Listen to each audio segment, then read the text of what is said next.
Olá, pessoal.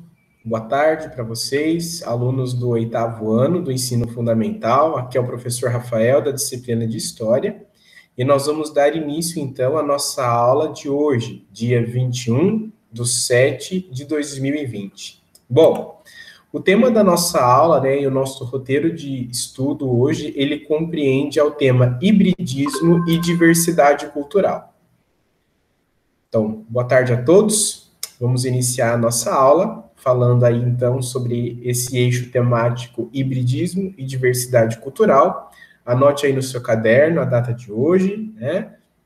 Dia 21/7/2020.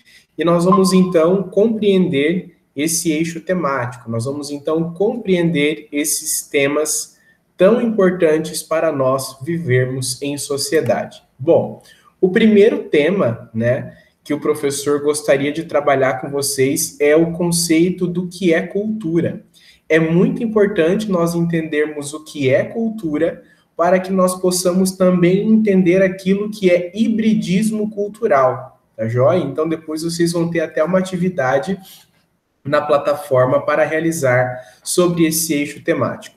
Então, quando nós falamos de cultura, pessoal, nós precisamos entender que cultura está relacionado ao diferente, né? Quando nós falamos no termo cultura, nós não estamos falando de coisas iguais, mas nós estamos falando de diferença, né? Então, cultura, ela representa o quê? Um conjunto de costumes ou um conjunto de tradições de um determinado povo, de uma determinada sociedade, né? Mas isso não significa que dentro de uma sociedade, que dentro de um território, por exemplo, dentro de um estado, dentro de uma cidade ou dentro de uma nação, exista apenas um tipo de cultura. Não, nós não podemos dizer isso. Existe uma diversidade cultural, não é? Mas diante dessa diversidade, nós temos grupos que possuem culturas específicas. Então, dentro dessa terminologia, dentro desse conceito, nós compreendemos cultura como um conjunto de tradições, como um conjunto de crenças e também como um conjunto de costumes específicos. Por exemplo, na sua família, vocês têm costumes, vocês têm tradições, vocês têm certos hábitos que vocês vivem esses hábitos, como, por exemplo, uma religião, né? Talvez você seja aí católico, evangélico, espírita, enfim, é algo cultural da sua família, é algo tradicional que lhe foi passado, né? Então, dentro desse conjunto de costumes, nós entendemos, então, cultura. E essa cultura, ela pode ser passada de geração em geração, como ela também pode ser adquirida a partir da experiência própria do indivíduo.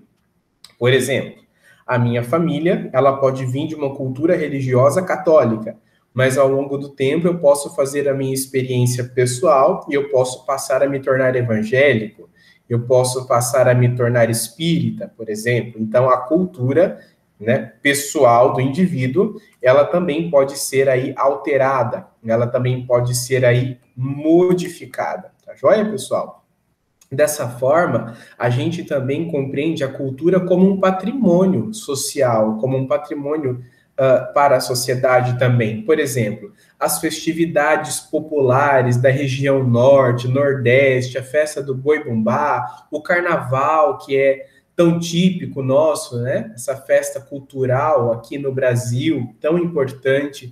Então, isso se tornou um patrimônio, se tornou algo importante, se tornou algo referencial. Então, primeiro ponto, a gente entende cultura como um conjunto de tradições, como um conjunto de costumes, né? Mas que trazem diferenças entre si. E também a cultura, ela é um patrimônio, né? Patrimônio por quê? Porque ela envolve conhecimento, ela envolve valores, ela envolve experiências, tá? A cultura, ela não é rasa em si.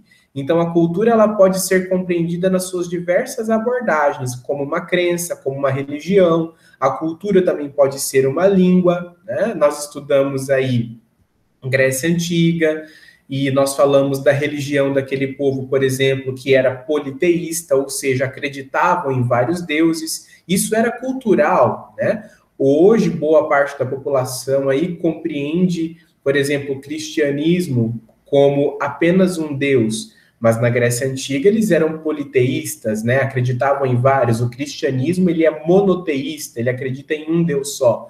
Então a gente percebe como as culturas, né, de um povo para o outro, ela muda, tá joia, pessoal? Por isso a gente precisa também ter noção de tempo, tá? A cultura, ela pode ser alterada, a cultura, ela pode ser modificada ao longo do tempo, ela pode ser aí transformada, certo?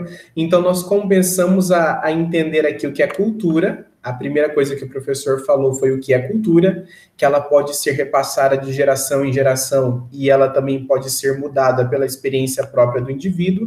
A cultura, ela é um conjunto de costumes, experiências, atitudes e valores. A cultura, ela é também um patrimônio pela forma tão importante com que ela caracteriza um povo. Por exemplo, o carnaval brasileiro se tornou um patrimônio social e cultural, né? Porque ela caracteriza o nosso povo. E aqui eu também trouxe para vocês uma fala do antropólogo britânico Edward Taylor, onde ele diz assim: a cultura é todo aquele complexo que inclui o conhecimento, as crenças, a arte, a moral, a lei, os costumes e todos os hábitos adquiridos pelo homem como membro da sociedade. Então, aqueles hábitos que o ser humano traz em si, aqueles costumes, aqueles valores, isso nós podemos determinar como cultura, né? Isso é cultural para aquela pessoa. A outra questão que a gente precisa entender, pessoal, é que não existe, tá? Isso aqui é muito importante. Dentro dessas diversas tradições e dentro dessas diversas culturas, não existe cultura superior e inferior. Não existe uma cultura padrão. Existe o quê? Diversidade cultural e diferentes formas de se organizar em sociedade. Eu vou repetir, tá? Não existe cultura superior e não existe cultura inferior. Nós temos o quê? Diversidade cultural, diferentes padrões, diferentes normas e diferentes comportamentos, tá? Mas nós não temos aí a capacidade e nem o direito, ninguém, de dizer que uma cultura é superior ou que uma cultura é inferior, porque aí a gente já vai estar falando do etnocentrismo, que é um outro termo que o professor traz no texto para vocês resolverem a atividade de hoje. O que é o etnocentrismo? O etnocentrismo, ele ocorre quando a gente faz o quê? Quando nós julgamos que os nossos hábitos, que os nossos costumes, que os nossos valores e que a nossa cultura, ela está acima de outros hábitos, acima de outros costumes, acima de outros valores. E com isso nós acabamos gerando preconceito baseado nos nossos fundamentos pessoais, tá? Então o etnocentrismo é a capacidade que nós temos de julgar e de considerar a nossa cultura, o nosso hábito, o nosso costume superior à cultura, o hábito e o costume do outro, tá joia, pessoal? Então, entendemos o que é cultura, entendemos que existe uma diversidade cultural, e essa diversidade cultural, ela se manifesta nas diversas religiões, né? Não existe religião certa, religião errada, no contexto social eu estou falando, tá? Aqui você pode ter a sua crença na sua família e siga ela, mas nós não podemos dizer que a nossa religião ela é superior ou ela é melhor, né? A cultura diversa, ela também acontece aí não só na religião, mas também nos idiomas, nas vestimentas, nos valores, na arte, na culinária. Por exemplo, nós aqui temos alimentos típicos nossos. Se você vai para a região Nordeste, eles têm alimentos típicos. Se você vai para o Rio Grande do Sul, eles têm também alimentos típicos. Então, toda essa diversidade cultural, nós precisamos entender, tá? Por quê? A cultura, pessoal, quando nós falamos em diversidade cultural, nós não podemos entender a diversidade cultural como algo homogêneo, ou seja, algo igual. A diversidade cultural, ela é o quê? Ela é heterogênea, ela é diversa, tá bom? Ela é diferente. Então, homogêneo, igual, ou heterogêneo, diferente. Então, diversidade cultural, ela é heterogênea. Agora, cultura específica de um povo, aí sim ela pode ser homogênea, né? Um grupo específico tem uma determinada cultura, então eles trazem em si uma cultura aí homogênea. O outro ponto que o professor gostaria de explicar para vocês é a questão do hibridismo cultural. né? O que é o hibridismo cultural? É a mistura de duas ou mais culturas e isso gera o quê? Novos elementos, né? Então, gera aí uma mistura de hábitos e de costumes e de valores. Então, o hibridismo cultural nada mais é do que a mistura da diversidade de culturas, tá? E quando a gente entende que nós vivemos em uma sociedade híbrida, ou seja, que nós vivemos em uma sociedade influenciada por diversas culturas, nós melhoramos as nossas relações e nós criamos identidade. Nós passamos a entender que nós somos um povo híbrido, nós passamos a entender que somos um povo diferente.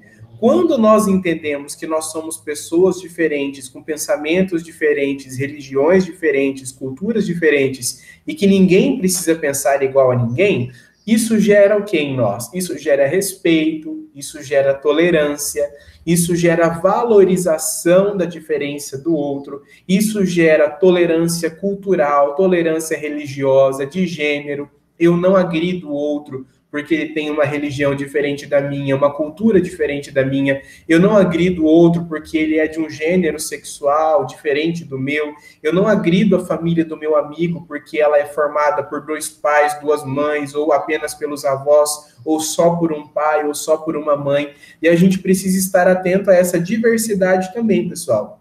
Porque a diversidade cultural, ela envolve, ela engloba até mesmo os diferentes tipos de modelos familiares que temos na sociedade. Tá joia, pessoal? Então, nós fizemos nessa aula aqui uma retrospectiva, né, e uma aprendizagem muito sintetizada sobre o que é cultura, os elementos da cultura, diversidade cultural. Nós falamos também sobre a questão do hibridismo cultural, nós falamos do contexto heterogêneo e homogêneo da cultura, e também eu gostaria de encerrar com vocês com uma fala do filósofo e do historiador alemão Oswald Spengler, onde ele diz assim: toda cultura tem o seu próprio critério, no qual começa e termina a sua validade. Não existe moral universal de nenhuma natureza, ou seja, não existe uma cultura superior a nenhuma outra, que é aí onde entra aquele outro elemento que nós estudamos, que é o etnocentrismo, né? Etnocentrismo é quando nós julgamos a nossa cultura, os nossos costumes, o nosso modo de ser e viver superior à cultura e o modo de ser e viver do outro. Tá joia, pessoal? Então, essa foi a nossa aula de hoje. Muito obrigado pela participação de vocês. O link desse vídeo vai ficar disponível para vocês no grupo da sala. E qualquer dúvida, vocês podem me procurar também para esclarecer. Uma boa tarde, fiquem bem, se cuidem e até breve.